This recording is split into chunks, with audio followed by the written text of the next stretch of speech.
ವೀಕ್ಷಕರೇ, boss TV ಸ್ಪೆಷಲ್ಗೆ ಸ್ವಾಗತ. ನಾನು ಪಲ್ಲವಿ ರಾಜ್. ಎಲ್ಲಿ ನೋಡಿದ್ರು ಈಗ ಬಿಗ್ ಬಾಸ್ ಡೇ ಮಾತುಕತೆ ಜೋರಾಗಿದೆ. ಸೊ ಸಾರ್ವಜನಿಕರು ಕೂಡ ಬಿಗ್ ಬಾಸ್ಗೆ ಹೋಗ್ಬೋದು ಅಂತ ಅನೌನ್ಸ್ ಆದ ತಕ್ಷಣದಲ್ಲಿ ಸಾಕಷ್ಟು ಜನ ವಿಡಿಯೋಸ್ಗಳನ್ನು ಕಲರ್ಸ್ ಕನ್ನಡ ಪೇಜ್ಗೆ ಟ್ಯಾಗ್ ಮಾಡ್ತಾ ಇದ್ದೀರಾ. ಸೊ ತಮ್ಮ ಇನ್ಸ್ಟಾಗ್ರಾಮ್ ಖಾತೆಗಳಲ್ಲೂ ಕೂಡ ಸಾಕಷ್ಟು ವಿಡಿಯೋಸ್ಗಳನ್ನು ಕೂಡ ಹಾಕೊಳ್ತಾ ಇದ್ದೀರಾ. ಸೊ ಈ ನಡುವೆ ಬಿಗ್ ಬಾಸ್ ಅವರು ಅಥವಾ ಕಲರ್ಸ್ ಕನ್ನಡದವರು ಈ ಒಂದು ಬಿಗ್ ಬಾಸ್ ಆಡಿಷನ್ ಅನ್ನುವಂತಹ ಹೆಸರಲ್ಲಿ ಸ್ಕ್ಯಾಮ್ ಮಾಡ್ತಿದ್ದಾರೆ ಅನ್ನುವಂತಹ ವಿಡಿಯೋಸ್ಗಳು ಈಗ ಸೋಷಿಯಲ್ ಮೀಡಿಯಾದಲ್ಲಿ ಸಿಕ್ಕಾಪಟ್ಟೆ ಓಡಾಡ್ತಾ ಇತ್ತು. ಸೊ ಇದ್ರ ಫ್ಯಾಕ್ಟ್ ಚೆಕ್ ಮಾಡಿದಾಗ ನಮಗೊಂದಷ್ಟು ರಿಪೋರ್ಟ್ ಸಿಕ್ತು. ಅಂದರೆ ಅಷ್ಟು ದೊಡ್ಡ ಚಾನೆಲ್ ಇರ್ಬೋದು ಅಥವಾ ಅದೊಂದು ರಿಯಾಲಿಟಿ ಶೋಗೆ ಹೋಗಬೇಕು ಅಂತ ಎಲ್ರಿಗೂ ಕೂಡ ಕನಸಿರುತ್ತೆ. ಅಷ್ಟು ದೊಡ್ಡ ರಿಯಾಲಿಟಿ ಶೋ ಅದು ಬಿಗ್ ಬಾಸ್ ಅನ್ನುವಂಥದ್ದು. ಸೊ ಅವರು ಸ್ಕ್ಯಾಮ್ ಮಾಡ್ತಾರಾ? ಒಂದು ಪ್ರಶ್ನೆ, ನಮಗಿದು ಕಾಮನ್ ಪ್ರಶ್ನೆ. ಇದು ಒಂದು ಕಾಮನ್ ಸೆನ್ಸಿಂದ ಯೋಚನೆ ಮಾಡಿದಾಗ ಈ ಒಂದು ಪ್ರಶ್ನೆಗೆ ನಮಗೆ ನೋ ಅಂತಾನೆ ರಿಪ್ಲೈ ಬರುತ್ತೆ. ಸೊ ಇದಕ್ಕೆ ಕಲರ್ಸ್ ಕನ್ನಡದವರು ಕೂಡ ಪೋಸ್ಟನ್ನ ಹಾಕಿದ್ದಾರೆ. ಅಂದರೆ ಯಾವುದೇ ರೀತಿಯ ಸ್ಕ್ಯಾಮ್ನ ನಾವು ಮಾಡ್ತಾ ಇಲ್ಲ ಅಂತ ಅವರು ಒಂದಷ್ಟು ಪೋಸ್ಟ್ಗಳನ್ನ ಹಾಕಿದ್ದಾರೆ. ಇದರ ಜೊತೆಗೆ ಈಗ ಸೋಷಿಯಲ್ ಮೀಡಿಯಾದಲ್ಲೂ ಕೂಡ ಬಿಗ್ ಬಾಸ್ಗೆ ಹೋಗಬೇಕು ಅಂದರೆ ಏನು ಮಾಡಬೇಕು ಅಂತ ಜನರ ತಲೆಗೆ ಒಂದಷ್ಟು ಬರ್ತಾ ಇದೆ. ನಿನ್ನೆ ಕಲರ್ಸ್ ಕನ್ನಡದಿಂದ ಒಂದು ವಿಡಿಯೋನ ಅಪ್ಲೋಡ್ ಮಾಡ್ತಾರೆ. ಅಂದರೆ ಸೂರಜ್ ಸಿಂಗ್ ಅವರು ಕೂಡ ಅವರು ಒಂದಷ್ಟು ಅದರಲ್ಲೂ ಕೂಡ ಹೇಳಿದ್ದಾರೆ. ಅಂದರೆ ಏನೇನು ಮಾಡಬೇಕು, ಏನೇನು ಮಾಡಬಾರ್ದು, ಜೊತೆಗೆ ನಿಮ್ಮಲ್ಲಿರೋ ಟ್ಯಾಲೆಂಟ್ ಇದ್ದರೆ ಮಾತ್ರ ನೀವು ಬಿಗ್ ಬಾಸ್ಗೆ ಹೋಗೋಕ್ಕಾಗ್ತೀರಾ ಅಂತೇಳಿ ಹೇಗೇಗೋ ವಿಡಿಯೋ ಮಾಡಿದ್ರೆ ಕರ್ಕೊಳ್ಳಲ್ಲ ಬಿಗ್ ಬಾಸ್ ಅವರು. ಅವ್ರಿಗೆ ಏನು ಬೇಕು, ಟ್ಯಾಲೆಂಟ್ ಬೇಕು, ಜನರನ್ನ ನಗಿಸುವಂತಹ ಒಂದಷ್ಟು ಗುಣಗಳು, ಒಂದಷ್ಟು ಕೌಶಲ್ಯ ನಿನಗಿದೆಯಾ, ನೀನು ಬಿಗ್ ಬಾಸ್ಗೆ ಬಾ ಅಂತಾರೆ. ಸೊ ಅನಾವಶ್ಯಕವಾಗಿ ನಾವು 3 ನಿಮಿಷದ ವಿಡಿಯೋದಲ್ಲಿ ಏನೇನೋ ಹಾಕುವಂಥ ಕೆಲಸ ಮಾಡಿದ್ರೆ ಅಥವಾ ಏನೇನೋ ಹೇಳುವಂಥದ್ದು ಕೆಲಸ ಮಾಡಿದ್ರೆ ಆಬ್ವಿಯಸ್ಲಿ ಅವ್ರು ಕರ್ಕೊಳ್ಳಲ್ಲ. ಅದು ಅವ್ರ ತನಕ ರೀಚ್ ಆಗುತ್ತೋ ಇಲ್ವೋ ಅನ್ನೋದೇ ನಮಗೆ ಒಂದು ಕ್ವಶ್ಚನ್ ಆಗುತ್ತೆ. ಸೊ ಸದ್ಯಕ್ಕೆ ನಿನ್ನೆ ಸೂರಜ್ ಸಿಂಗ್ ಅವರು ಕೂಡ ಹೇಳಿರ್ತಾರೆ. ಅಂದರೆ ಸೀಸನ್ 12 ಕೂಡ ಹೊಸಬ್ರಿಗೆ ಬಿಗ್ ಬಾಸ್ ಅವಕಾಶವನ್ನು ಕೊಟ್ಟಿರುತ್ತೆ. ಅದರಲ್ಲಿ ಸೂರಜ್ ಅವರು ಕೂಡ ಒಬ್ಬರು. ಸೂರಜ್ ಅವರು ಯಾರಂತ ನಮ್ಗೆ ಯಾರಿಗೂ ಕೂಡ ಗೊತ್ತಿರಲಿಲ್ಲ. ಬಿಗ್ ಬಾಸ್ಗೆ ಬಂದ ನಂತರದಲ್ಲಿ ಸೂರಜ್ ಅವರು ಏನು, ಅವರ ಬ್ಯಾಕ್ಗ್ರೌಂಡ್ ಏನು ಅನ್ನುವಂಥದ್ದು ಗೊತ್ತಾಗಿದ್ದು. ಸೊ ಈಗ ಸೂರಜ್ ಅವರು ಕೂಡ ಈ ಬಿಗ್ ಬಾಸ್ಗೆ ಸಂಬಂಧಪಟ್ಟಂತೆ ಒಂದಷ್ಟು ಅಂದರೆ ಅವ್ರ ಜೀವನ ಹೇಗೆ ಬದಲಾಯಿತು ಈ ಬಿಗ್ ಬಾಸಿಂದ ಅನ್ನುವಂಥದ್ದು ಹೇಳಿದ್ದಾರೆ. ಜೊತೆಗೆ ಬಿಗ್ ಬಾಸ್ಗೆ ಹೋಗಬೇಕು, ಅಲ್ಲಿ ಹೇಗಿರಬೇಕು ಬಿಗ್ ಬಾಸ್ ಮನೆಯಲ್ಲಿ ಅನ್ನುವಂಥದ್ದು ಕೂಡ ಸ್ವಲ್ಪ ಹೇಳಿದ್ದಾರೆ.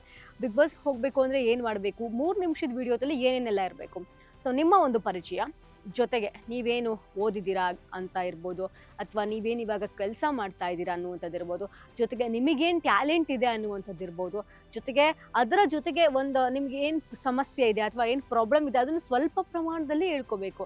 ಈಗ ಹೆಚ್ಚಾಗಿ ಇವಾಗ ಒಂದಷ್ಟು ವಿಡಿಯೋಸ್ಗಳಲ್ಲೆಲ್ಲ ನೋಡ್ತಾ ಇರುವಾಗ ನನಗೇನು ಪ್ರಾಬ್ಲಮ್ ಇದೆ ಅನ್ನೋದೇ 3 ನಿಮಿಷದ ವಿಡಿಯೋ ಫುಲ್ ಇರುತ್ತೆ. ಸೊ ಅದು ಅವರಿಗೆ ಬೇಕಾಗಿರೋದಿಲ್ಲ. ಕಷ್ಟ ಪ್ರತಿಯೊಬ್ಬರಿಗೂ ಇರುತ್ತೆ.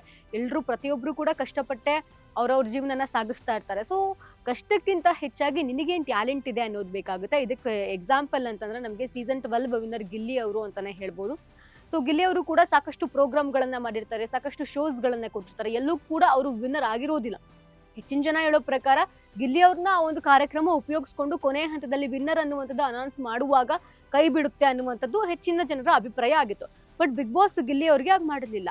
ಅಂದರೆ ರಿಯಲ್ ಆಗಿ ಅಂದರೆ ಗಿಲ್ಲಿ ಅವ್ರು ಹೇಗೆ ಆಟ ಆಡ್ಕೊಂಡು ಬಂದರು, ಇಡೀ ಕರ್ನಾಟಕದ ಮನೆ ಮಾತಾಗಿದ್ರು, ಪ್ರತಿಯೊಬ್ಬರನ್ನು ಕೂಡ ನಗಿಸ್ತಾ ಇದ್ರು. ಚಿಕ್ಕ ಪುಟ್ಟ ಮಕ್ಕಳಿಗೂ ಕೂಡ ಗಿಲ್ಲಿ ಅಂದರೆ ಯಾರು ಅಂತ ಗೊತ್ತು. ಸೊ ಹೀಗಿರಬೇಕಾದ್ರೆ ಅನಿವಾರ್ಯತೆಯಿಂದ ಗಿಲ್ಲಿನ ಗೆಲ್ಲಿಸಿದ್ದಲ್ಲ, ಗಿಲ್ಲಿ ಅವರೇ ವಿನ್ನರ್ ಅಂತ ಜನರಿಗೂ ಕೂಡ ಗೊತ್ತಾಗಿತ್ತು. ಸೊ ಹೀಗಾಗಿ ರನ್ನರ್ ಅಪ್ ಆಗಿ ರಕ್ಷಿತಾ ಬರ್ತಾರೆ. ಸೊ ರಕ್ಷಿತಾ ಅವರು ಕೂಡ ಅಷ್ಟೇನೆ ವ್ಲಾಗ್ ಮಾಡ್ಕೊಂಡಿರ್ತಾರೆ, ರೀಲ್ಸ್ ಮಾಡ್ಕೊಂಡಿರ್ತಾರೆ. ರಕ್ಷಿತಾ ಅಂದರೆ ಯಾರು ಅಂತ ಹೆಚ್ಚಿನ ಜನಕ್ಕೆ ಗೊತ್ತಿರೋದಿಲ್ಲ. ಅಂದರೆ ಬ್ಲಾಗ್ ನೋಡಿದವ್ರಿಗೆ, ರೀಲ್ಸ್ ನೋಡಿದವ್ರಿಗೆ, ಟ್ರಾಲ್ ಪೇಜಸ್ಗಳನ್ನ ನೋಡಿದವ್ರಿಗೆ ಗೊತ್ತಿರುತ್ತೆ. ಬಟ್ ಹೆಚ್ಚಿನ ಜನಕ್ಕೆ ರಕ್ಷಿತಾ ಯಾರು ಅಂತಲೇ ಗೊತ್ತಿರಲಿಲ್ಲ. ಸೊ ಆ ರಕ್ಷಿತನ ಮನೆ ಮಾತಾಗಿಸಿದ್ದು ಇದೇ ಬಿಗ್ ಬಾಸ್. ಸೊ ಈ ಕಾರಣಕ್ಕೆ ಬಿಗ್ ಬಾಸ್ಗೆ ಹೋಗಬೇಕು ಅನ್ನೋದು ಪ್ರತಿಯೊಬ್ಬರ ಒಂದು ಆಸೆ ಕೂಡ ಹೌದು. ಸೊ ಹೀಗಿರಬೇಕಾದ್ರೆ ಬಿಗ್ ಬಾಸ್ ಅವರು ಕೂಡ ಒಂದು ಆಪರ್ಚುನಿಟಿನ ಜನಗಳಿಗೆ ಕೊಡ್ತಾರೆ. ಪಬ್ಲಿಕ್ಸ್ ಕೂಡ ಬಿಗ್ ಬಾಸ್ಗೆ ಹೋಗ್ಬೋದು ಅಂತ. ಅವಾಗ ಈ ಬಾರಿಯ ಬಿಗ್ ಬಾಸ್ನ ಒಂದಷ್ಟು ಹೊಸತನ ಏನು ಅನ್ನುವಂಥದ್ದು ಗೊತ್ತಾಗ್ತಾ ಹೋಗುತ್ತೆ. ಸೊ ಈ ಬಾರಿ ಥೀಮ್ ಕೂಡ ಚೇಂಜ್ ಆಗಿದೆ, ಜೊತೆಗೆ ಟೀಮ್ ಕೂಡ ಚೇಂಜ್ ಆಗಿದೆ. ಹೀಗಿರಬೇಕಾದ್ರೆ ಏನು ಸ್ಪೆಷಲಾಗಿ ಏನು ಕೊಡ್ತಾ ಇದ್ದಾರೆ ಅಂದಾಗ ಬಿಗ್ ಬಾಸ್ಸೇ ಅನೌನ್ಸ್ ಮಾಡ್ತಾರೆ, ಪಬ್ಲಿಕ್ಸ್ ಕೂಡ ಬರ್ಬೋದು ಅಂತ. ಸೊ ಸಾಕಷ್ಟು ಕ್ಲಾರಿಫಿಕೇಷನ್ ಪಬ್ಲಿಕ್ಸ್ಗೆ ಅವಶ್ಯಕತೆ ಇರುತ್ತೆ. ಎಷ್ಟು ಜನ ಹೋಗ್ತಾರೆ, ನಾನು ಬಿಗ್ ಬಾಸ್ಗೆ ಹೋಗಬೇಕು ಅಂತಂದರೆ ನನಗೆ ಏನೆಲ್ಲ ಇರಬೇಕು, ನನಗೇನು ಟ್ಯಾಲೆಂಟ್ ಇರಬೇಕು ಅನ್ನೋದು ಪಬ್ಲಿಕ್ಸ್ಗೆ ಬೇಕಿರುತ್ತೆ. ಅದರ ಜೊತೆಗೆ ಈ ಬಿಗ್ ಬಾಸ್ ಒಂದು ಆಡಿಷನ್ ಅನ್ನೋದು ಸ್ಕ್ಯಾಮು. ಅವ್ರಿಗೆ ಯಾರು ಬೇಕೋ ಅವ್ರನ್ನ ಕರ್ಕೊಳ್ತಾರೆ. ಇಬ್ಬರನ್ನ ಕರ್ಕೊಳ್ಳೋಕ್ಕೆ ಲಕ್ಷಾಂತರ ಜನ ವೀಡಿಯೋಸ್ ಮಾಡಬೇಕಾ, ಈ ರೀತಿಯಾಗೂ ಕೂಡ ಒಂದಷ್ಟು ವೀಡಿಯೋಸ್ಗಳು ಓಡಾಡುತ್ತೆ. ಸೊ ಸದ್ಯಕ್ಕೆ ಇದೇ ಒಂದು ವಿಡಿಯೋಗೆ ಸಂಬಂಧಪಟ್ಟಂತೆ ಬಿಗ್ ಬಾಸ್ ಅವರು ಕ್ಲಾರಿಫಿಕೇಷನನ್ನು ಕೂಡ ಕೊಟ್ಟಿದ್ದಾರೆ. ಏನದು ಕ್ಲಾರಿಫಿಕೇಷನ್ನು, ಸೊ ನೋಡ್ತಾ ಹೋಗೋಣ. ಬಿಗ್ ಬಾಸ್ ಆಡಿಷನ್ ಪ್ರಕ್ರಿಯೆಯನ್ನು ಯಾವುದೇ ವ್ಯಕ್ತಿ ಆಗಲಿ ಅಥವಾ ಏಜೆನ್ಸಿ ಆಗಲಿ ಅಥವಾ ಮೂರನೇ ವ್ಯಕ್ತಿಗೆ ನಾವು ನೀಡಿಲ್ಲ. ಆಡಿಷನಲ್ಲಿ ಭಾಗವಹಿಸಲಿಕ್ಕೆ ಯಾವುದೇ ಎಂಟ್ರಿ ಫೀಸ್ ಕೂಡ ಇಲ್ಲ. ಸೊ ಇದೇ ಎಂಟ್ರಿ ಫೀಸ್ ಬಗ್ಗೆ ಸಾಕಷ್ಟು ಜನ ವಿಡಿಯೋಸ್ ಮಾಡಿದ್ರು. ₹2 ಕಟ್ಟಾಗುತ್ತೆ, 50 ಪೈಸೆ ಕಟ್ಟಾಗುತ್ತೆ. ಈ ಥರ ಸಾವಿರಾರು ಜನ, ಲಕ್ಷಾಂತರ ಜನ ಇವಾಗ ಬಿಗ್ ಬಾಸ್ಗೆ ಹೋಗಬೇಕು ಅಂತ ಆಸೆ ಇರುತ್ತೆ. ಸೊ ಅವ್ರದ್ದು ಎಲ್ಲರಲ್ಲೂ ಕೂಡ ₹2 ಕಟ್ಟಾಗೋದು, 50 ಪೈಸೆ ಕಟ್ಟಾಗೋದು ಆಗ್ತಾ ಇದ್ರೆ ಅವ್ರಿಗೆ ಎಷ್ಟು ದುಡ್ಡಾಗುತ್ತೆ? ಈ ರೀತಿ ಇದೊಂದು ಸ್ಕ್ಯಾಮ್ ಆಡಿಷನ್ ಅನ್ನೋಂಥದ್ದು ಕೂಡ ಸಾಕಷ್ಟು ಜನ ವಿಡಿಯೋಸ್ ಮಾಡಿದ್ರು. ಅದಕ್ಕೆ ಅಧಿಕೃತವಾಗಿ ಅವರೇ ಬಿಗ್ ಬಾಸ್ ಅವರೇ ಹೇಳ್ಕೊಂಡಿದ್ದಾರೆ, ನಕಲಿಗಳನ್ನು ನಂಬಿ ಮೋಸ ಹೋಗಬೇಡಿ. ಆಡಿಷನ್ ಆಗಿರಬಹುದು ಅಥವಾ ಏನೇ ಒಂದು ಬಿಗ್ ಬಾಸ್ ಅಪ್ಡೇಟ್ಗೆ ನೀವು ನಮ್ಮನ್ನೇ ಫಾಲೋ ಮಾಡಿ, ನಾವೇ ನಿಮಗೆ ಅಧಿಕೃತವಾಗಿ ಅಪ್ಡೇಟ್ ಕೊಡ್ತೀನಿ. ಏನು ಸುಳ್ಳು ಸುದ್ದಿ ಹಾಕೋರಿಗೆ ಯಾರಿಗೂ ಕೂಡ ನೀವು ನಂಬೇಡಿ ಅಂತ ಇಲ್ಲಿ ಹೇಳಿದ್ದಾರೆ. ಇದ್ರ ಜೊತೆಗೆ ನಮ್ಮ ಅಧಿಕೃತ ಪೇಜಿಂದಲೇ ನಾವು ಎಲ್ಲದನ್ನು ಕೂಡ ಹೇಳ್ತಾ ಹೋಗ್ತೀವಿ. ಬಿಗ್ ಬಾಸ್ ಆಡಿಷನ್ನಲ್ಲಿ ನೀವು ಭಾಗವಹಿಸಲಿಕ್ಕೆ ನಿಮಗೆ ಏನು ಅರ್ಹತೆ ಇರಬೇಕು ಅನ್ನೋದು ಕೂಡ ನಾವೇ ಹೇಳ್ತಾ ಹೋಗ್ತೀವಿ. ಯಾರೇ ಮೂರನೇ ವ್ಯಕ್ತಿ ಆಗಿರಬಹುದು ಅಥವಾ ಏಜೆನ್ಸಿ ಆಗಿರಬಹುದು, ಯಾವುದೇ ವ್ಯಕ್ತಿ ಆಗಿರಬಹುದು, ಈ ಒಂದಷ್ಟು ಪ್ರಕ್ರಿಯೆಯನ್ನು ನಡೆಸ್ತಾ ಇಲ್ಲ. ಇದು ಬಿಗ್ ಬಾಸ್ ಅವರೇ ಕೊಟ್ಟಿರುವಂತಹ ಒಂದು ಅಧಿಕೃತವಾದಂತಹ ಅಪ್ಡೇಟು. ಸೊ ಈ ಒಂದು ಅಪ್ಡೇಟ್ ನೋಡಿದ ಮೇಲೂ ಕೂಡ ಜನಗಳು ಏನು ಅವರ ಆಲೋಚನೆಗಳು ಹೇಗಿರುತ್ತೆ ಅಂತಂದರೆ, ಇದೆಲ್ಲ ಸುಳ್ಳು, ಅವ್ರಿಗೆ ದುಡ್ಡು ಕಟ್ಟ ಆಗೇ ಆಗುತ್ತೆ ಅಂತ. ಬಿಗ್ ಬಾಸ್ ಅನ್ನೋದು ಒಂದು ದೊಡ್ಡ ಶೋ, ಇದಕ್ಕೆ ಹೋಗಬೇಕು ಅಂತ ಪ್ರತಿಯೊಬ್ಬರಿಗೂ ಆಸೆ ಇರುತ್ತೆ. ಅದೇ ರೀತಿ ಈ ಸೀಸನ್ಗೆ ಅವಕಾಶ ಕೊಟ್ಟಿದ್ದಾರೆ, ನಾವ್ಯಾಕೆ ಯುಟಿಲೈಸ್ ಮಾಡ್ಕೊಳ್ಬಾರ್ದು ಅಂತ ಕೂಡ ಸಾಕಷ್ಟು ಜನ ಇರ್ತಾರೆ. ಸೊ ಹೀಗಿರಬೇಕಾದ್ರೆ ಯಾರೆಲ್ಲ ಬರಬಹುದು ಅನ್ನುವಂತಹ ಒಂದು ಕ್ಯೂರಿಯಾಸಿಟಿ ಜನಗಳಿಗಂತೂ ಇದ್ದೇ ಇರುತ್ತೆ. ಯಾಕಂದರೆ ಈಗಾಗಲೇ ಪ್ರೊಸೆಸ್ ಸ್ಟಾರ್ಟ್ ಆಗಿರೋದ್ರಿಂದ ಸೆಲೆಬ್ರಿಟಿಗಳು ಯಾರು ಹೋಗಬೇಕು ಅನ್ನೋದು ಆಲ್ಮೋಸ್ಟ್ ಆಗಿರುತ್ತೆ. ಈಗ ಪಬ್ಲಿಕ್ಸ್ಗಳನ್ನ ಇವರು ಸೆಲೆಕ್ಟ್ ಮಾಡ್ಕೊಳ್ತಾ ಇರ್ತಾರೆ. ಅದು ಕೂಡ ಎಷ್ಟು 5 ಜನ ಆದರೂ ಇರ್ಬೋದು, 2 ಆದರೂ ಇರ್ಬೋದು, 3 ಜನ ಆದರೂ ಇರ್ಬೋದು, ಅಥವಾ ಸೆಲೆಬ್ರಿಟಿಗಳ ಅರ್ಧ, ಈ ಸ್ಪರ್ಧಿಗಳ ಪಬ್ಲಿಕ್ಸ್ ಅರ್ಧ ಅಂತ ಕೂಡ ಇರ್ಬೋದು. ಸೊ ಅವರು ಹೇಗೆ ಹುಡುಕ್ತಾರೆ ಅನ್ನುವಂಥದ್ದು ಯಾರಿಗೂ ಕೂಡ ಗೊತ್ತಿಲ್ಲ. ಬಿಕಾಸ್ ಇವತ್ತು ಬಿಗ್ ಬಾಸ್ ಸ್ಟಾರ್ಟ್ ಅಂತಂದರೆ ಹಿಂದಿನ ದಿನವೂ ಏನಾದರೂ ಒಂದು ಅಥವಾ ಯಾರನ್ನಾದರೂ ಅವರು ಸೆಲೆಕ್ಟ್ ಮಾಡಿಕೊಂಡು ಆ ರೀತಿ ಆಗಿರುವಂತಹ ಎಕ್ಸಾಂಪಲ್ಸ್ಗಳು ಕೂಡ ಇದೆ. ಈಗಾಗಲೇ ಸೆಲೆಕ್ಟ್ ಮಾಡ್ಕೊಂಡಿರೋರನ್ನ ಕೈ ಬಿಟ್ಟಿರುವಂತಹ ಎಕ್ಸಾಂಪಲ್ಗಳು ಕೂಡ ಇದೆ. ಹಾಗಾದರೆ ಸೋಷಿಯಲ್ ಮೀಡಿಯಾದಿಂದ ಯಾರು ಹೋಗ್ಬೋದು ಅನ್ನುವಂತಹ ಕ್ಯೂರಿಯಾಸಿಟಿ ಈಗ ಜನಗಳಿಗೆ ಆರಂಭ ಆಗ್ತಾ ಇದೆ. ಸೊ ಸಾಕಷ್ಟು ಜನರ ಹೆಸರು ಕೂಡ ಓಡಾಡ್ತಾ ಇದೆ. ಜೊತೆಗೆ ಇನ್ಫ್ಲೂಯೆನ್ಸರ್ ಏನು ಪ್ರಭಾವಿಗಳಿರ್ತಾರಲ್ಲ ಸೋಷಿಯಲ್ ಮೀಡಿಯಾದಲ್ಲಿ, ಅವರ ಹೆಸರುಗಳು ಕೂಡ ಓಡಾಡ್ತದೆ. ಇಂಥವ್ರು ಹೋಗಬೇಕು, ಇಂಥವ್ರು ಹೋದರೆ ಚೆನ್ನಾಗಿರುತ್ತೆ, ಇಂಥವ್ರಿಂದ ನಾವು ತುಂಬ ನಗ್ತೀವಿ ಅಂತ. ಸೊ ಸೆಲೆಬ್ರಿಟೀಸ್ಗಳು ಅಂತ ಅಂದಾಗ ಸೆಲೆಬ್ರಿಟೀಸ್ಗಳಿಂದನೂ ಅಂತ ಹೆಸರು ಬಂದಾಗಲೂ ಕೂಡ ಇಂಥವ್ರು ಹೋಗಬೇಕು ಅಂತ ಕೂಡ. ಬಿಕಾಸ್ ಈಗ ಸೆಲೆಬ್ರಿಟೀಸ್ ಅಂದಾಗ ಅಲ್ಲೂ ಕೂಡ ಡಿವೈಡ್ ಆಗುತ್ತೆ. ಸಿನಿಮಾಯಿಂದ ಬರೋರು ಒಂದು ಕಡೆ ಆದರೆ, ಸೀರಿಯಲಿಂದ ಬರೋರು ಒಂದು ಕಡೆ. ಜೊತೆಗೆ ಈ ಸಲ ಫಿಟ್ನೆಸ್ ಅಂತ ಬಂದಾಗ ಯಾರು ಬರ್ತಾರೆ ಗೊತ್ತಿಲ್ಲ.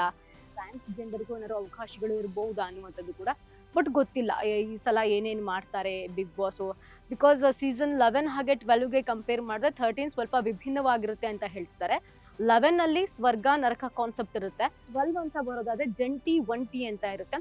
ಸೊ ಅವ್ರ ತಲೆನಲ್ಲಿ ಆ ಟೀಮ್ ಹೇಗಿತ್ತು ಆ ರೀತಿ ಮಾಡಿದ್ದಾರೆ. ಅಂದರೆ ಸೀಸನ್ 11 ಆಗಿರಬಹುದು, 12 ಆಗಿರ್ಬೋದು. ಈಗ 13ನಲ್ಲಿ ಟೀಮ್ ಚೇಂಜ್ ಆಗಿದೆ ಅಂತ ಕೂಡ ಕೆಲವೊಂದಷ್ಟು ಮಾಹಿತಿಯ ಪ್ರಕಾರ ಟೀಮ್ ಚೇಂಜ್ ಆಗಿದೆ ಅಂತ ಕೂಡ ಹೇಳ್ತಿದ್ದಾರೆ. ಇಡೀ ಬಿಗ್ ಬಾಸ್ ಟೀಮ್ ಚೇಂಜ್ ಆಗಿದೆ. ಸೊ ಅವರ ತಲೆಯಲ್ಲಿ ಯಾವ ಟೀಮ್ ಬರುತ್ತೆ, ಆ ಬಿಗ್ ಬಾಸ್ ಮನೆ ಹೇಗಿರುತ್ತೆ, ಈ ಒಂದಷ್ಟು ಕುತೂಹಲ ಇವಾಗ ಸದ್ಯಕ್ಕೆ. ಯಾಕಂದರೆ ಬಿಗ್ ಬಾಸ್ ಈಗಾಗಲೇ ಯೂಶಲಿ ಪ್ರತಿ ವರ್ಷ ಬಿಗ್ ಬಾಸ್ ಸ್ಟಾರ್ಟ್ ಆಗ್ತಾ ಇದ್ದಿದ್ದು ಅಕ್ಟೋಬರ್ ಸ್ಟಾರ್ಟಿಂಗಲ್ಲಿ ಅಥವಾ ಸೆಪ್ಟೆಂಬರ್ ಎಂಡಿಂಗಲ್ಲಿ. ಈಗ ಅಂದರೆ ಜೂನಲ್ಲೇ ಈ ಒಂದು ಅವಕಾಶ ಕೊಡ್ತಾ ಇದ್ದಾರೆ ಅಂದಾಗ ಈ ಒಂದು ಪ್ರಾಸೆಸ್ ನಡೆಯೋದಕ್ಕೆ ನಮಗೆ 1 ತಿಂಗಳ ಟೈಮ್ ತಗೊಂಡ್ರೂ ಕೂಡ ಆಗಸ್ಟ್ನಲ್ಲಿ ಇದನ್ನು ಸ್ಟಾರ್ಟ್ ಮಾಡ್ತಾರೆ, ಆಗಸ್ಟ್ ಎಂಡಿಂಗಲ್ಲಿ ಅಂತ ಕೂಡ ಹೇಳ್ತಿದ್ದಾರೆ. ಆಗಸ್ಟ್ ಎಂಡಿಂಗ್ ಅಂತ ಅಂದರೆ ಅಲ್ಲೇ 1 ತಿಂಗಳು ಹಿಂದೆ ಸ್ಟಾರ್ಟ್ ಮಾಡ್ತಾರೆ ಅಂತ ಕೂಡ ಹೇಳ್ತಿದ್ದಾರೆ. ಬಟ್ ಗೊತ್ತಿಲ್ಲ ಬಿಗ್ ಬಾಸ್ ಯಾವಾಗ ಸ್ಟಾರ್ಟ್ ಆಗುತ್ತೆ ಅಂತ. ಆದರೆ ಯಾರೆಲ್ಲ ಹೋಗಬೇಕು ಅಥವಾ ಯಾರೆಲ್ಲ ಹೋಗಬಹುದು ಅನ್ನುವಂತಹ ಸಂಭವ್ಯ ಪಟ್ಟಿಗಳನ್ನು ಕೂಡ ನೋಡ್ತೀನಿ. ನಾನು ಲಾಸ್ಟ್ ಟೈಮು ಕೂಡ ಈ ಒಂದು ವಿಡಿಯೋ ಮಾಡಿದ್ದೆ. ಬಟ್ ದಿನೇ ಇವ್ರು ಹೋಗ್ಬೋದು ಅಂತ ಕೂಡ ಒಂದಷ್ಟು ಬರ್ತಾ ಇದೆ, ಯಾರ್ಯಾರು ಹೋಗಬಹುದು ಅಂತ. ಸೊ ಸೆಲೆಬ್ರಿಟೀಸ್ಗಳು ಅಂದಾಗ ಈಗಾಗಲೇ ನಿಖಿತಾ ಸ್ವಾಮಿಯವರ ಹೆಸರು ಸಿಕ್ಕಾಪಟ್ಟೆ ಓಡಾಡ್ತಾ ಇದೆ. ಆ ಒಂದು ಸಿನಿಮಾಯಿಂದ ನಿಖಿತಾ ಸ್ವಾಮಿಯವರು ಬರ್ತಾರೆ ಅನ್ನುವಂತಹ ಹೆಸರು. ಸೊ ಸೋಷಿಯಲ್ ಮೀಡಿಯಾ ಇನ್ಫ್ಲೂಯೆನ್ಸರ್ಸ್ ಅಂದಾಗ ಆಸ್ ಇಟ್ ಈಸ್ ವರುಣ್ ಆರಾಧ್ಯ ಅವರಿರ್ಬಹುದು, ಜೊತೆಗೆ ವರ್ಷ ಅವರಿರ್ಬೋದು. ಈಗ ಬರ್ತಿರೋ ಒಂದು ಹೆಸರು ಅಂದರೆ ಭೂಮಿಕಾ ಬಸವರಾಜ್ ಅಂತ ಒಂದು ಹೆಸರು ಬರ್ತಾ ಇದೆ. ಸೊ ಇವರು ಲಾಸ್ಟ್ ಟೈಮ್ ಬಿಗ್ ಬಾಸ್ ಅಂದಾಗಲೇ ಕ್ಲಾರಿಫಿಕೇಶನ್ ಕೊಟ್ಟಿದ್ರು. ಇವನ್ ವರ್ಷ ಕಾವೇರಿ ಕೂಡ ಕ್ಲಾರಿಫಿಕೇಶನ್ ಕೊಡ್ತಾ ಇದ್ರು, ನಾನು ನಮ್ಮ ಮನೆಯಲ್ಲೇ ಇದ್ದೀನಿ, ನಾನು ಯಾವ ಮನೆಗೂ ಹೋಗ್ತಾ ಇಲ್ಲ ಅಂತ. ಸೊ ಗೊತ್ತಿಲ್ಲ ಈ ಸೀಸನ್ನಲ್ಲಿ ಅವರು ಕೂಡ ಬರ್ಬೋದೇನೋ. ವರ್ಷ ಕಾವೇರಿ ಅವ್ರು ಬಂದರೂ ಕೂಡ ಚೆನ್ನಾಗಿರುತ್ತೆ, ಯಾಕಂದರೆ ಸಿಕ್ಕಾಪಟ್ಟೆ ಎಂಟರ್ಟೈನ್ಮೆಂಟ್ ಮಾಡ್ತಾರೆ ವರ್ಷ ಅವರು ಕೂಡ. ಈ ಕಡೆ ವರುಣ್ ಅವ್ರು ಬಂದರೂ ಕೂಡ ಚೆನ್ನಾಗಿರುತ್ತೆ. ಈ ವ್ಲಾಗಿಂಗು ಅದು ಇದು ಅಂತ ಇವಾಗ ಬ್ಯುಸಿ ಆಗಿದ್ದಾರೆ. ಜೊತೆಗೆ ಮದುವೆ ಇರೋದ್ರಿಂದ ಅವ್ರು ಬರ್ತಾರೋ ಇಲ್ವೋ ಅನ್ನುವಂಥದ್ದು ಗೊತ್ತಿಲ್ಲ. ಬಟ್ ಅವರೇ ಹೇಳಿರೋ ಪ್ರಕಾರ ಸೀಸನ್ 13ಗೆ ಅವಕಾಶ ಸಿಕ್ಕಿದ್ರೆ ಹೋಗ್ತೀನಿ ಅಂತ ಹೇಳಿದ್ದಾರೆ. ಜೊತೆಗೆ ಸಮೀರ್ ಅವರ ಹೆಸರು ಬರ್ತಾ ಇದೆ. ಸೊ ಸಮೀರ್ ಅವರು ಕೂಡ ಮದುವೆ ಇರೋದ್ರಿಂದ ಅವರು ಬರ್ತಾರೋ ಇಲ್ವೋ ಅನ್ನೋವಂಥದ್ದು ಗೊತ್ತಿಲ್ಲ. ಬಟ್ ಸಮೀರ್ ಅವರು ಬಂದರೆ ತುಂಬ ಮಜಾ ಇರುತ್ತೆ, ಕಾಮಿಡಿ ಇರುತ್ತೆ. ಬಿಕಾಸ್ ಅವ್ರ ವ್ಲಾಗಲ್ಲೇ ನಾವು ಅಷ್ಟು ನಗಾಡ್ತೀವಿ. ಇನ್ನು ಬಿಗ್ ಬಾಸ್ ಮನೆ ಅಂತಂಗ ಇರಲ್ವಾ, ಆಬ್ವಿಯಸ್ಲಿ ಇದ್ದೇ ಇರುತ್ತೆ. ಸೊ ಈ ಒಂದು 3-4 ಜನದ ಹೆಸರು ಓಡಾಡ್ತಾ ಇದೆ. ಆ ಸೀರಿಯಲಿಂದನೂ ಕೂಡ ಭರತ್ ಅವರ ಹೆಸರು ಓಡಾಡ್ತಾ ಇದೆ, ಜೊತೆಗೆ ನಿನಾದ್ ಅವರ ಹೆಸರು ಓಡಾಡ್ತಾ ಇದೆ. ಈಗ ಕ್ವಾಟ್ಲೆ ಕಿಚನಲ್ಲಿರುವಂತಹ ಒಂದಷ್ಟು ಜನರ ಹೆಸರು ಓಡಾಡ್ತಾ ಇದೆ. ಇದೆಲ್ಲದರ ಮಧ್ಯೆ ಎಂಟ್ರಿಯ ವಿಷಯ ಕೂಡ ಸದ್ಯಕ್ಕೆ ಟಾಪಿಕ್ ಅಂತ ಹೇಳ್ಬೋದು. ಗಿಲ್ಲಿ ಅವರು, ಕಾವ್ಯ ಜೊತೆಗೆ ರಕ್ಷಿತಾ ಅವರು ಎಂಟ್ರಿ ಆಗ್ತಾ ಇದ್ದಾರೆ ಅನ್ನುವಂತಹ ಸುದ್ದಿ ಕೂಡ. ಸೊ ಗೊತ್ತಿಲ್ಲ, ಕ್ವಾಟ್ಲೆ ಕಿಚನ್ನಿಂದ ಸೂರಜ್ ಬರಬಹುದು ಅಂತ, ಕಾಮಿಡಿ ಕಿಲಾಡಿಗಳು ಸೂರಜ್ ಅವರು ಬರಬಹುದು ಅಂತ ಒಂದು ವಿಚಾರ. ಬಟ್ ಕ್ವಾಟ್ಲೆ ಕಿಚನ್ನಿಗೆ ಬಂದವರು ಆಲ್ಮೋಸ್ಟ್ ಬಿಗ್ ಬಾಸ್ಗೆ ಬಂದೇ ಬರ್ತಾರೆ. ಯಾಕಂದರೆ ಲಾಸ್ಟ್ ಸೀಸನು ಹಾಗೆ ಆಗಿದ್ದು. ರಘು ಅವರು ಬಿಗ್ ಬಾಸ್ಗೆ ಬಂದಿದ್ರು. ಇದರ ಜೊತೆಗೆ ಜಗಪ್ಪ ಕೂಡ ಬಿಗ್ ಬಾಸ್ಗೆ ಬರ್ತಾರೆ ಅನ್ನುವಂತಹ ವಿಷಯ. ಬಟ್ ಗೊತ್ತಿಲ್ಲ, ಈಗ ಹೊಸ ಹೆಸರುಗಳು ಕೂಡ ಬರ್ತಾ ಇದೆ. ಒಂದಷ್ಟು ಮೂಲದ ಪ್ರಕಾರ ಕನ್ಫರ್ಮ್ ಕೂಡ ಆಗಿದೆ ಅನ್ನುವಂಥದ್ದು ಮಾಹಿತಿ ಕೂಡ. ಬಟ್ ಏನೇನಾಗುತ್ತೆ ವೆಯ್ಟ್ ಮಾಡಿ ನೋಡಬೇಕು. ಬಿಗ್ ಬಾಸ್ ಸ್ಕ್ಯಾಮ್ ಅಪ್ಡೇಟ್ ಏನಿದೆ ಇದು ಸ್ವತಃ ಕಲರ್ಸ್ ಅವರೇ ಹಾಕಿರುವಂಥದ್ದು.